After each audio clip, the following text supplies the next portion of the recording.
अस्सलाम वालेकुम जी, मैं हूं सर रिजवान। आज हम पढ़ेंगे सेकंड ईयर के चैप्टर 4 के एमसीक्यूज। अच्छा, पहले एमसीक्यूज में हमें कह रहे हैं if y is equal to 1 upon x then y का थर्ड डेरिवेटिव आपको निकालना है। ठीक है, आपको y की वैल्यू दी हुई है 1 अपॉन एक्स और y का थर्ड डेरिवेटिव यानी कि आपको निकालना है, 3 बार आपको इसका डेरिवेटिव लेना है। तो पहले हम इसका फर्स्ट डेरिवेटिव निकालते हैं। तो फर्स्ट डेरिवेटिव लेने का इसका क्या तरीका होगा, देखें y is equal to 1 upon x है। ठीक है, तो आप x को ऊपर ले जाएं तो x ऊपर जाके क्या हो जाएगा, x के ऊपर पावर -1 हो जाएगी। अब इस x के ऊपर पावर -1 जो है इसका आपको क्या ले लेना है, फर्स्ट डेरिवेटिव ले लेना है। तो डेरिवेटिव कैसे लेंगे, -1 पीछे आएगा। ठीक है, -1 पीछे आएगा और पावर एक कम हो जाएगी, तो -1 से एक कम करेंगे तो -2 हो जाएगा। ठीक है, ये आपका फर्स्ट डेरिवेटिव आ गया। अब मुझे इसी का सेकंड डेरिवेटिव लेना है। ठीक है, ये आपका क्या है, फर्स्ट डेरिवेटिव है। अब मुझे इसका सेकंड डेरिवेटिव अगर निकालना है, पावर पीछे आएगी और ये जो पावर माइनस को पीछे लाएंगे और पावर एक कम कर देंगे। ठीक है, तो ये माइनस पीछे आके माइनस माइनस प्लस हो जाएगा और 2 1 का 2 हो जाएगा और पावर एक कम होके -2 से -3 हो जाएगी। इस तरह हमारे पास सेकंड डेरिवेटिव भी आ जाएगा। फिर हमें थर्ड डेरिवेटिव निकालना है, तो फिर पावर पीछे लाएंगे, तो पावर जब पीछे आएगी तो प्लस माइनस -2 3 6 हो जाएगा और पावर एक कम होकर -4 हो जाएगी। इस तरीके से हमारे पास कितने डेरिवेटिव आ गए, फर्स्ट डेरिवेटिव, सेकंड डेरिवेटिव और थर्ड डेरिवेटिव भी हमारे पास आ चुका है। लेकिन अब हमें ये थर्ड डेरिवेटिव की वैल्यू किस पे निकालनी है, एट 1 निकालनी है, यानी कि y की वैल्यू 1 यानी x पे की जगह मुझे 1 पुट करना है। तो थर्ड डेरिवेटिव एट 1 हमें निकालना है। तो हर x की जगह पे मैं क्या पुट कर दूंगा, 1 पुट कर दूंगा।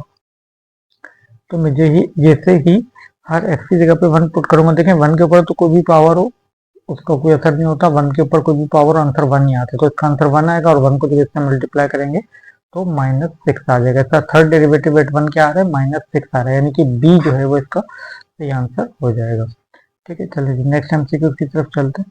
नेक्स्ट एमसीक्यू में पूछा गया what will be the nth derivative of 2e की पावर x। ठीक है, इसमें nth डेरिवेटिव निकालना है। जैसे मिसाल के लिए मैं इसका फर्स्ट डेरिवेटिव निकालता हूँ। ठीक है, अगर मैं इसका फर्स्ट डेरिवेटिव निकालूंगा तो क्या निकलेगा, 2 कांस्टेंट है।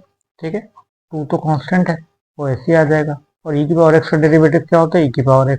अब मैं इसका अगर सेकंड डेरिवेटिव भी निकालूं तो यही आएगा, 2 तो कांस्टेंट है वो ऐसे ही आ जाएगा और e की पावर x का डेरिवेटिव क्या होता है, e की पावर x। तो थर्ड डेरिवेटिव भी निकालूं तो वो भी ऐसे ही आ जाएगा। क्या आएगा, 2 लिखूंगा, e की पावर x का डेरिवेटिव क्या होता है, e की पावर x।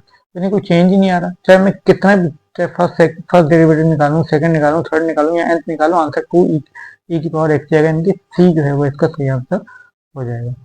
चलिए नेक्स्ट एमसीक्यू की तरफ चलते हैं। नेक्स्ट एमसीक्यू में हमें बोला गया है if x y is equal to K square then y का सेकंड डेरिवेटिव आपको निकालना है। तो सेकंड डेरिवेटिव कैसे ले लेंगे इसका, हम जो है हमें y का सेकंड डेरिवेटिव चाहिए तो हम क्या करते हैं, x को वहां भेज देते हैं। तो x को जैसे ही हम वहां भेजेंगे तो x यहाँ मल्टीप्लायर होता है, यहाँ पे डिवाइड हो जाएगा। अब इसका डेरिवेटिव निकालने के लिए हम x को ऊपर ले आएंगे। ठीक है, x को क्या करेंगे, ऊपर ले आएंगे। तो x ऊपर लाके जो है, जब x को ऊपर लाएंगे तो x के ऊपर पावर क्या हो जाएगी, -1 हो जाएगी। अब इसका डेरिवेटिव निकालेंगे। ठीक है, फर्स्ट डेरिवेटिव निकालने जा रहे हैं। उसका जब हम फर्स्ट डेरिवेटिव निकालेंगे तो क्या आएगा, के स्क्वायर तो कांस्टेंट है वो तो ऐसे ही आ जाएगा, इसकी पावर -1 जो है वो पीछे आएगी और पावर एक कम होकर -1 से -2 हो जाएगी।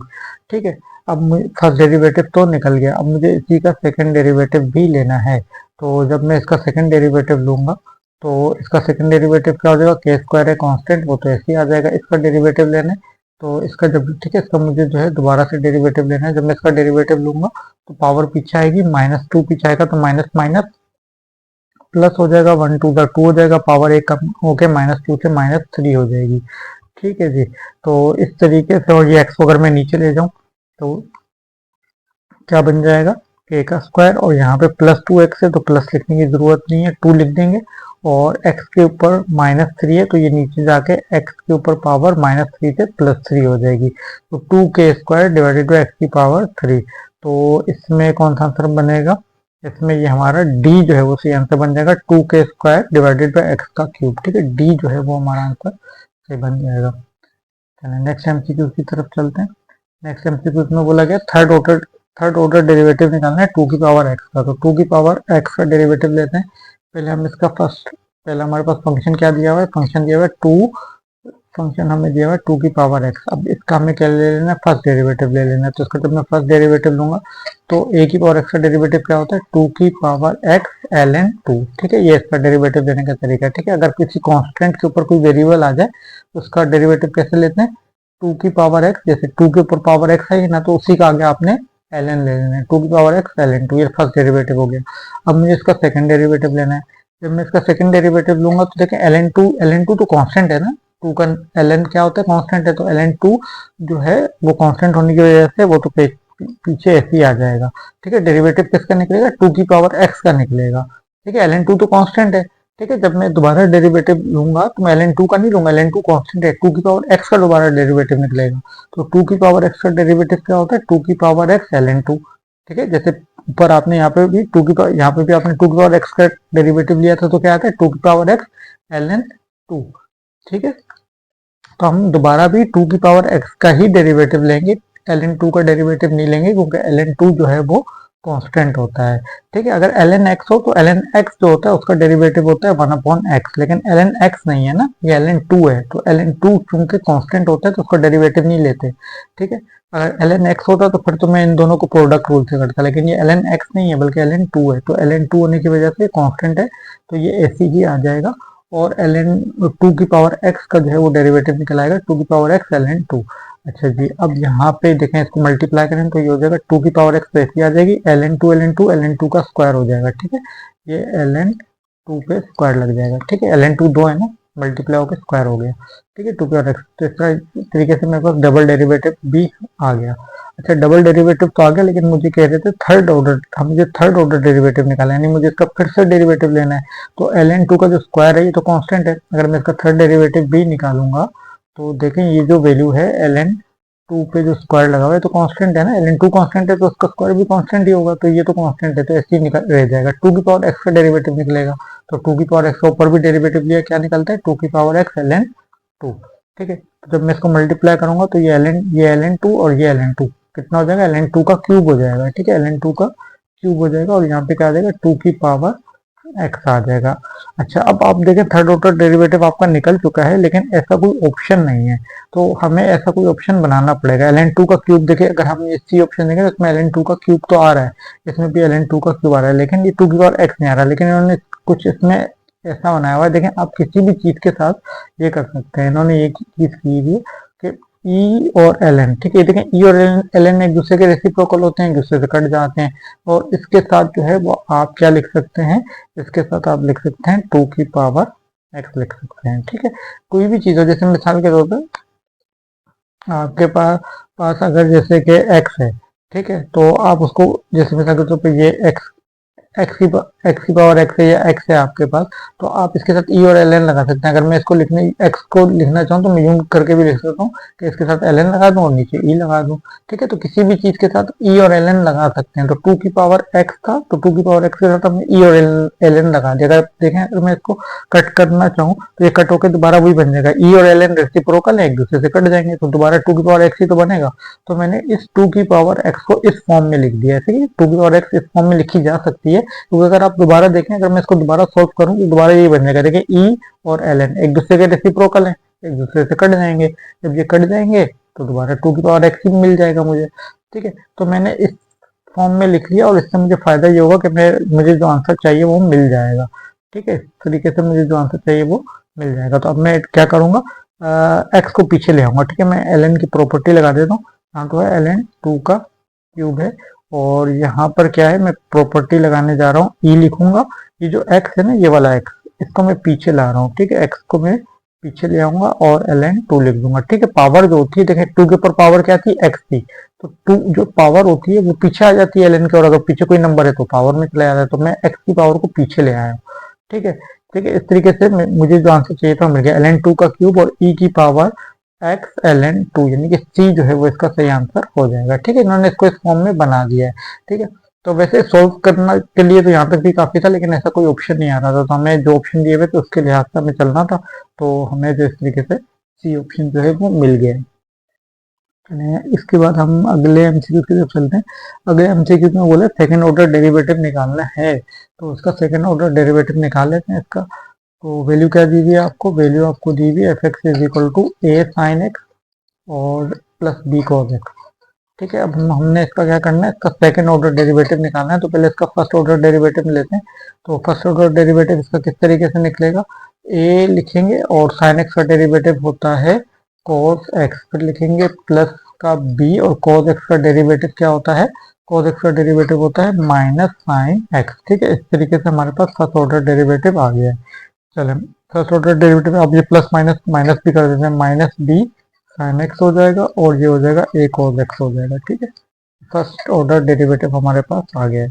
ठीक है, फर्स्ट ऑर्डर डेरिवेटिव आ गया। अब हमें सेकंड ऑर्डर डेरिवेटिव निकालना है। सेकंड ऑर्डर डेरिवेटिव निकालेंगे तो क्या हो जाएगा, ए सी आ जाएगा। cos x का डेरिवेटिव होता है माइनस साइन एक्स, फिर लिखेंगे माइनस बी, और साइन एक्स का डेरिवेटिव होता है cos x।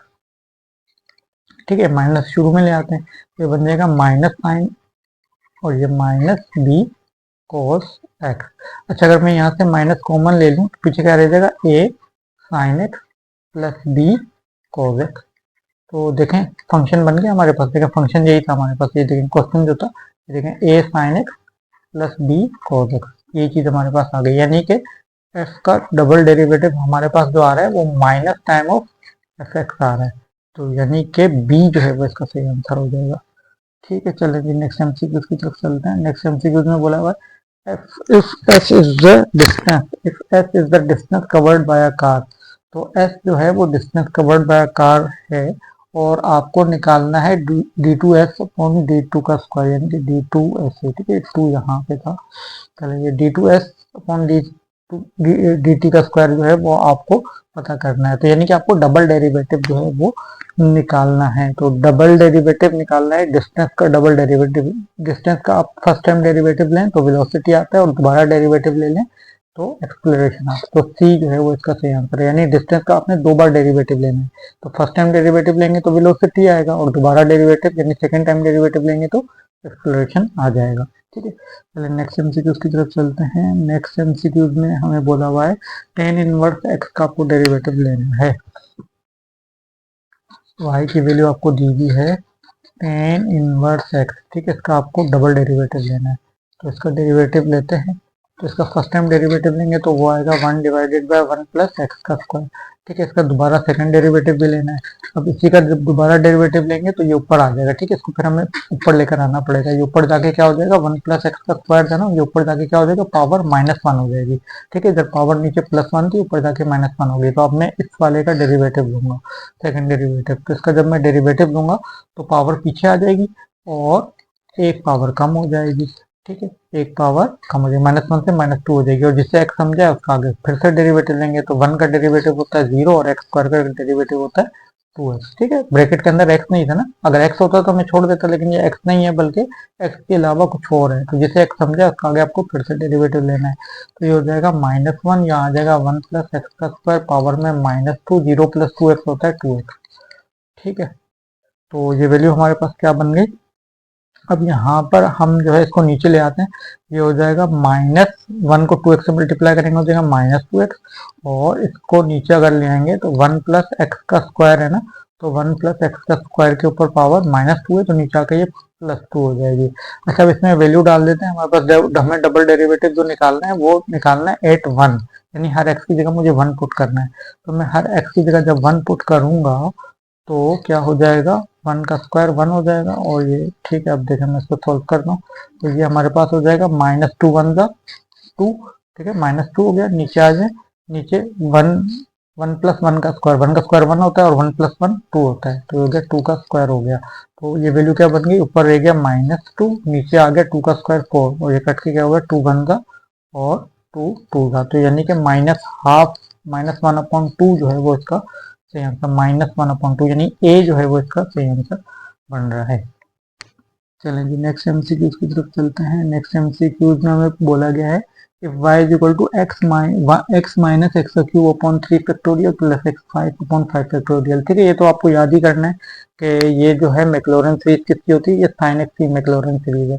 ठीक है, साइन एक्स की मैक्लॉरेन सीरीज में क्या होता है, नीचे सारे फैक्टोरियल जो है वो ओड नंबर में चल रहे होते हैं, और ऊपर जो पावर है वो भी ओड नंबर में चल रही होती है। देखें पावर जो है वो भी देखें ओड नंबर में चल रही है, नीचे इसका वन का फैक्टोरियल वन होता है, फैक्टोरियल भी हमारे पास देखें ओड नंबर में फैक्टोरियल भी चल रहे हैं, पावर भी चल रही है।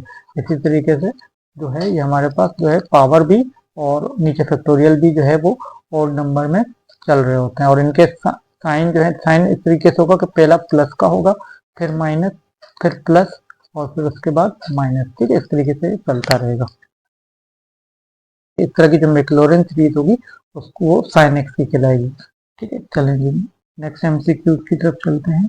नेक्स्ट एमसीक्यू में क्या बोला गया है, a function is said to be decreasing. एक फंक्शन कब डिक्रीजिंग कहलाता है, जब उसमें x1 की वैल्यू अगर x2 से छोटी हो, ठीक है, ठीक है। जैसे अगर ग्राफ चल रहा है यूं करके, जैसे अगर हम ग्राफ बनाते हैं तो ये x की वैल्यू चल रही है। अब देखिए यहाँ पे अगर हम ले लें तो यहाँ पे हमारे पास क्या वैल्यू है, x1 है, यहाँ पे हमारे पास क्या वैल्यू है, x2 है। तो x1 की वैल्यू x2 से छोटी है, लेकिन चूंकि ग्राफ क्या है, डिक्रीजिंग ग्राफ है, तो ग्राफ अगर डिक्रीजिंग है तो डिक्रीजिंग में यहाँ पे जो वैल्यू आपके पास आएगी, ठीक है, जो यानी कि यहाँ पे जो अगर आप x1 पुट करेंगे तो x1 की वैल्यू, और यहाँ पे जब आप x2 पुट करेंगे, ठीक है, इसमें जब आप x2 पुट करेंगे तो चूंकि ग्राफ तो डिक्रीजिंग है ना, तो x1 की जो वैल्यू है वो बड़ी आ रही होगी, ठीक है। तो फंक्शन में जब आप x1 की वैल्यू पुट करेंगे तो वो वैल्यू बड़ी होगी एज कम्पेयर टू जब आप फंक्शन में x2 की वैल्यू पुट करेंगे। लेकिन जब आप x में आगे जाएंगे तो x1 की वैल्यू x2 से छोटी होगी, ठीक है। x1 is less than x2 होगा, लेकिन जब x1 की वैल्यू को आप फंक्शन में पुट करेंगे ना तो उसकी वैल्यू x2 के मुकाबले में बड़ी होगी। यानी कि अगर x2 को आप पुट कर रहे हैं फंक्शन में और x1 को भी पुट कर रहे हैं, तो फंक्शन में जब आप x1 को पुट करेंगे तो उसकी वैल्यू x2 के मुकाबले में बड़ी आ रही होगी। यानी कि x1 की वैल्यू तो x2 से छोटी होगी, लेकिन fx1 जो है वो ग्रेटर होगा fx2 से, यानी कि b जो है वो इसका सही आंसर हो जाएगा। चलिए नेक्स्ट एमसीक्यू की तरफ चलते हैं। नेक्स्ट एमसीक्यू जो है ये लास्ट एमसीक्यू है हमारा। तो इसमें क्या बोला गया, if a function f x is such that if first derivative of f is equal to 0 then the point c f c is called, ठीक है। अब यहाँ पे हमसे पूछा गया है कि एक फंक्शन जो है अगर उसका डेरिवेटिव 0 हो तो वो पॉइंट क्या कहलाता है, वो पॉइंट कहलाता है स्टेशनरी पॉइंट, ठीक है। स्टेशनरी पॉइंट मतलब जैसे मिसाल के तौर पे एक फंक्शन का ग्राफ है, ठीक है, जैसे मिसाल के तौर पे जैसे इस तरह का कोई ग्राफ है, जैसे अगर मैं ये पॉइंट ले लूँ या नीचे का कोई पॉइंट ले लूँ, ठीक है, मिनिमम वैल्यू या मैक्सिमम वैल्यू। जैसे अगर आप ये देख रहे हैं फंक्शन ग्राफ है, अगर मैं इस जगह पे देख लूँ तो हमारे पास बिल्कुल हॉरिजॉन्टल लाइन आ रही है, इस तरीके से इस जगह पे देखें बिल्कुल हॉरिजॉन्टल लाइन आ रही है। यानी कि जहाँ पे स्लोप जो है वो बिल्कुल जीरो हो जाए, ठीक है, क्या आपका स्लोप होता है, जो स्लोप होता है इसी को डेरिवेटिव कहते हैं, ठीक है, यही आपका डेरिवेटिव होता है। यानी कि जो आप डिफ्रेंशिएशन करते हैं बेसिकली स्लोप ही होता है। तो यहाँ पे आपकी ग्राफ का स्लोप जो है वो बिल्कुल जीरो हो जाए, ठीक है, यहाँ पे बिल्कुल हॉरिजॉन्टल हो जाए, चाहे वो मैक्सिमम वैल्यू भी हो सकती है, मिनिमम वैल्यू भी हो सकती है। यहाँ पर आपका फर्स्ट डेरिवेटिव जीरो हो रहा होता है, यानी एग्जैक्टली जीरो हो रहा होता है, ऐसे पॉइंट को स्टेशनरी पॉइंट कहा जाता है, ठीक है। चलिए यहाँ पे हमारे एमसीक्यू चैप्टर 4 के खत्म हो गए। वीडियो को लाइक कर दीजिएगा और चैनल को सब्सक्राइब कर दीजिएगा। इसके अलावा अगर आप किसी और टॉपिक पे चाहते हैं कि मैं वीडियो बनाऊं तो आप मुझे कमेंट में बता दीजिएगा, मैं इस टॉपिक पे भी वीडियो बना दूंगा। Thanks for watching.